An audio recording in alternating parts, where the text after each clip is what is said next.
Hello friends, welcome back to our YouTube channel Law Jurist. Today we will discuss basic structure of Indian Evidence Act 1872. तो आज हम ये discuss करने वाले हैं कि इंडियन एविडेंस एक्ट का जो बेसिक स्ट्रक्चर है उसमें कितने पार्ट्स हैं, कितने चैप्टर्स हैं और कितने सेक्शंस हैं और किस पार्ट में क्या दिया गया है, ये हम वन बाय वन देखेंगे। तो ये स्टार्ट करते हैं। बात करते हैं पार्ट वन की। पार्ट वन बताता है रिलेवेंसी ऑफ फैक्ट। तो रिलेवेंसी ऑफ फैक्ट का मतलब ये है, जैसे मान लीजिए कोई भी केस है जो किसी भी कोर्ट में चल रहा है, तो वहाँ पे अंडर इंडियन एविडेंस एक्ट कई सारे फैक्ट्स प्रोड्यूस किए जाएंगे। अब कई सारे फैक्ट अगर प्रोड्यूस किए जा रहे हैं तो ऐसे तो ये होगा कि मतलब किसी जज के सामने कई नंबर ऑफ फैक्ट्स आ जाएंगे और जब काफ़ी नंबर ऑफ फैक्ट्स रहेंगे तो उस जज के लिए किसी पर्टिकुलर पॉइंट पे डिसीजन लेना थोड़ा टफ हो जाएगा क्योंकि वो नंबर ऑफ फैक्ट ज़्यादा रहेंगे। तो हमारा जो इंडियन एविडेंस एक्ट है वो बेसिकली लिमिटेड करता है। जो हम फैक्ट या फिर डॉक्यूमेंट या फिर एविडेंस प्रोड्यूस कर रहे हैं इन फ्रंट ऑफ कोर्ट, वो लिमिटेड कर देता है कि हाँ आप सारे फैक्ट्स नहीं प्रोड्यूस कर सकते, आपको लिमिटेड करने पड़ेंगे। तो रिलेवेंसी ऑफ फैक्ट यही बताता है। तो रिलेवेंसी फैक्ट का मतलब ये है कि जैसे मान लीजिए कोई भी एक फैक्ट है जो हमारा फैक्ट इन इशू है जिसमें कोर्ट को जजमेंट या कोई डिसीजन देना है, तो जो फैक्ट इन इशू है उससे जो फैक्ट रिलेटेड होंगे उन फैक्ट्स की बात यहाँ की जा रही है रिलेवेंसी ऑफ फैक्ट्स में। तो मिला के हम यही कह सकते हैं कोई फैक्ट इन इशू है उससे अगर कोई फैक्ट हमारा रिलेवेंट है, उससे नेक्सस रखता है, किसी भी प्रकार से उससे संबंधित है, तो उसे हम रिलेवेंट फैक्ट कह सकते हैं।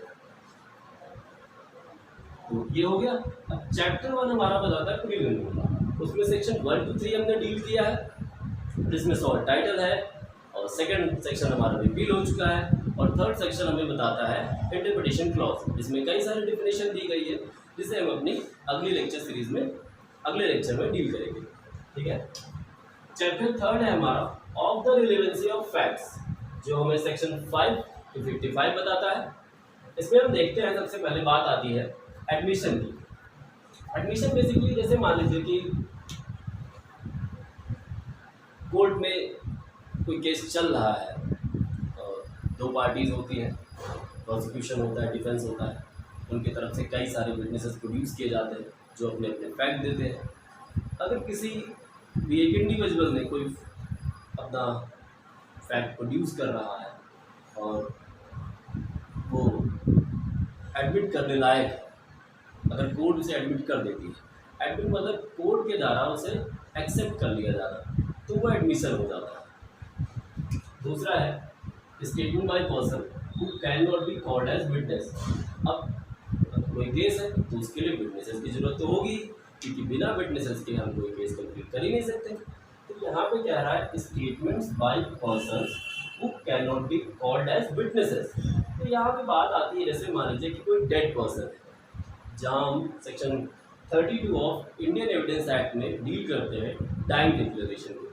तो आप लोगों ने मूवीज़ में देखा होगा कि अक्सर दिखाते हैं कि कोई व्यक्ति है जो मर रहा है, वो मरते मरते किसी से कुछ कह गया, वो होता है हमारा डाइंग डिक्लेरेशन। अब जिसने डाइंग डिक्लेरेशन दिया है उसे तो कोर्ट में ला नहीं सकते, तो इसीलिए ये इंक्लूड किया गया है statement by person who can not be called as witness. तो यहाँ पे डेड पर्सन तो है ही है, लेकिन और भी कोई व्यक्ति जो बीमार है या किसी भी कारणों से कोर्ट में आ नहीं सकता, वो हम इसके अंदर में डील करते हैं। तीसरा है statement made under special circumstances.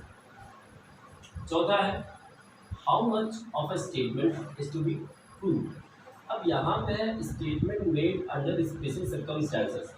तो कई सारी बुक्स होती है या फिर कई सारे पब्लिक रिकॉर्ड्स होते हैं जिसमें कई चीज़ें लिखी हुई होती है, तो वो इसमें आते हैं statements made under special circumstances and how much of a statement is to be proved।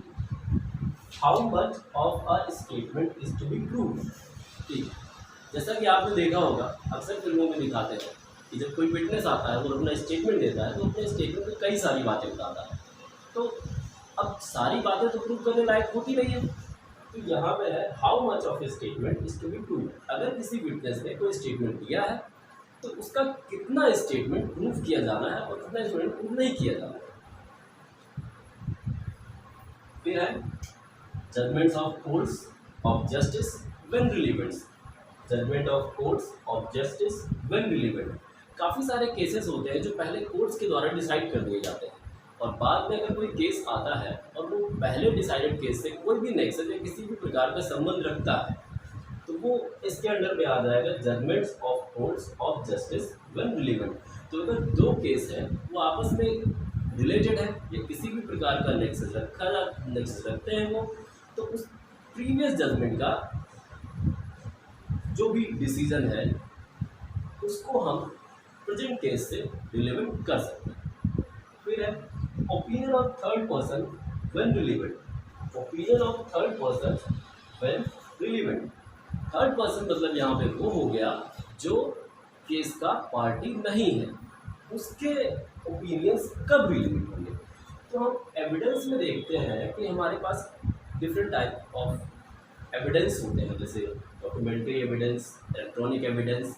तो जब भी कोर्ट में हम इलेक्ट्रॉनिक एविडेंस प्रोड्यूस करते हैं जिसमें कोर्ट के पास इतनी एक्सपर्टीज नहीं होती है कि वो उसे कंप्लीटली असर्टेन कर सके या उसे मतलब समझ सके कि वो सच है या नहीं है, तो उस हिसाब उसके लिए हम जो इलेक्ट्रॉनिक एविडेंस है उसको जो एक्सपर्ट है उसे बुलाते हैं और उससे कोर्ट पूछती है कि हाँ आप बताइए ये सही है या नहीं। तो वो जो अपना ओपिनियन देता है वही है ओपिनियन ऑफ थर्ड पर्सन। या कभी कभी आपने देखा होगा कि जब भी किसी व्यक्ति की डेथ हो जाती है तो एक पोस्टमार्टम रिपोर्ट बनाई जाती है, इसे कोर्ट कंसीडर करती है। अगर पोस्टमार्टम रिपोर्ट में कोर्ट को कोई टेक्निकल पॉइंट है जो नहीं समझ में आ रहा है तो जिसने पोस्टमार्टम रिपोर्ट तैयार की है उसे कोर्ट बुलाती है और उससे उसका पॉइंट पूछती है। तो ये हमारा आता है opinion of third person when relevant. अब बात आती है कैरेक्टर व्हेन रिलेवेंट। कैरेक्टर मतलब किसी भी कोई भी व्यक्ति जो कोर्ट में किसी भी पार्टी के रूप में है उसका कैरेक्टर, मतलब उसका कैरेक्टर उसके पर्टिकुलर केस में रिलेवेंट हो सकता है या नहीं हो सकता। तो यहाँ पे character when relevant in civil cases and character when relevant in criminal cases. तो सिविल केसेस में कैरेक्टर रिलेवेंट नहीं होता है, लेकिन क्रिमिनल केसेस में कैरेक्टर रिलेवेंट होता है। अगर देखा जाए कि किसी व्यक्ति ने कोई अपराध किया है और वो अपराध उसने पहली बार किया है, उसके पहले उसने किसी भी प्रकार का अपराध नहीं किया है या किसी भी प्रकार के अपराध में शामिल नहीं रहा है, वो उसका गुड कैरेक्टर रहा है। तो जब कोर्ट के सामने उस व्यक्ति का मामला आएगा तो कोर्ट उसके गुड कैरेक्टर को एक बार कंसीडर जरूर करेगी। तो कह सकते हैं कि सिविल केसेस में कैरेक्टर रिलेवेंट नहीं होता है, लेकिन क्रिमिनल केसेस में कैरेक्टर रिलेवेंट होता है। अब बात करते हैं पार्ट सेकंड की, on proof.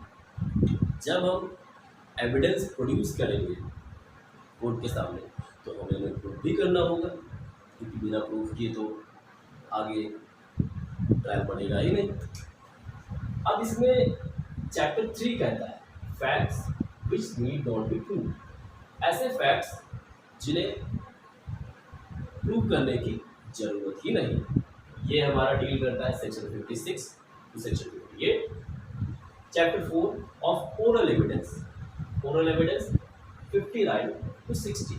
Basically, we can say that oral evidence or that evidence जो witnesses अपने स्टेटमेंट देते हैं वही ओरल एविडेंस होते हैं। इसमें आपको एक बात ये ध्यान देने वाली है, अगर कोई गूंगा व्यक्ति है जो बोल नहीं सकता, अगर वो कोर्ट में प्रोड्यूस किया जाता है और वो अपना स्टेटमेंट तो रिटर्न नहीं देगा क्योंकि वो बोल नहीं सकता, और अगर वो अपना स्टेटमेंट रिटन में दे रहा है तो उसके स्टेटमेंट को डॉक्यूमेंट्री एविडेंस ना मानते हुए उसे ओरल एविडेंस माना जाएगा। ठीक है। Chapter 5 documentary evidence. स्टेटमेंट के अलावा हम कई सारे डॉक्यूमेंट्स भी प्रोड्यूस करते हैं, वो हमारे आते हैं डॉक्यूमेंट्री एविडेंस में। और डॉक्यूमेंट्री एविडेंस में हम इलेक्ट्रॉनिक रिकॉर्ड्स भी प्रूव करते हैं, क्योंकि आजकल टेक्नोलॉजी इतनी ज़्यादा बढ़ गई है, जो हमारे डॉक्यूमेंट्स होते हैं वो इलेक्ट्रॉनिक फॉर्म में कंटेन होते हैं, फिजिकल फॉर्म में कंटेन नहीं होते हैं। इसलिए डॉक्यूमेंट्री एविडेंस में हमने फिजिकल प्लस इलेक्ट्रॉनिक एविडेंसेस को जोड़ा। Chapter 6 of the exclusion of oral by documentary evidence. अगर कोई फैक्ट है या कोई पॉइंट है जो डॉक्यूमेंट्री एविडेंस से डायरेक्ट प्रूव हो रहा है, तो वहाँ पे ओरल एविडेंस की हमें ज़रूरत ही नहीं है। वहाँ पे स्टेटमेंट की ज़रूरत नहीं है, मैंने किया नहीं किया। अगर आपने कोई साइन किया है और वो इलेक्ट्रॉनिक फॉर्म में कंटेन है और वो दिखाई पड़ रहा है, तो आप चाहे कहें मैंने किया है चाहे नहीं किया है, उससे कोई मतलब नहीं है। वो आपका डॉक्यूमेंट्री एविडेंस एग्जिस्ट करता है, तो वहाँ पे ओरल एविडेंस को एक्सक्लूड कर दिया जाएगा। अभी हमारा पार्ट थर्ड है। पार्ट थर्ड है हमारा production and effect of evidence. अब देखिए, हमने पहले पढ़ा ऑल प्रूफ, तो ऑल प्रूफ में हमने एविडेंस प्रोवाइड करा है। अब हम पढ़ रहे हैं production and effect of evidence, मतलब जो हमने एविडेंस कोर्ट में प्रोड्यूस किए उनका इफेक्ट क्या होगा, वो किस पार्टी को किस तरीके से इफेक्ट करेंगे। इसमें है chapter 7 on the burden of proof. Burden of proof का मतलब है, देखिए बर्डन ऑफ प्रूफ जो है हमारा, वो हमारा सेक्शन 101 से 114 ए तक है। बर्डन ऑफ प्रूफ का मतलब होता है कि कोई भी पॉइंट जिसे प्रूव करना है वो किस पार्टी को प्रूव करना है, प्रोसिक्यूशन को करना है या फिर डिफेंस को करना है। बेसिकली बर्डन ऑफ प्रूफ कभी कभी शिफ्ट भी होता रहता है, प्रोसिक्यूशन से डिफेंस पे भी आ जाता है और डिफेंस से प्रोसिक्यूशन पे भी चला जाता है। तो बर्डन ऑफ प्रूफ बेसिकली हम कह सकते हैं कि किसी भी पॉइंट को प्रूव करना, वो प्रूफ कौन करेगा। अगर वो प्रोसिक्यूशन करता है तो बर्डन ऑफ प्रूफ प्रोसिक्यूशन पे है, अगर वो डिफेंस करता है तो बर्डन ऑफ प्रूफ डिफेंस पे।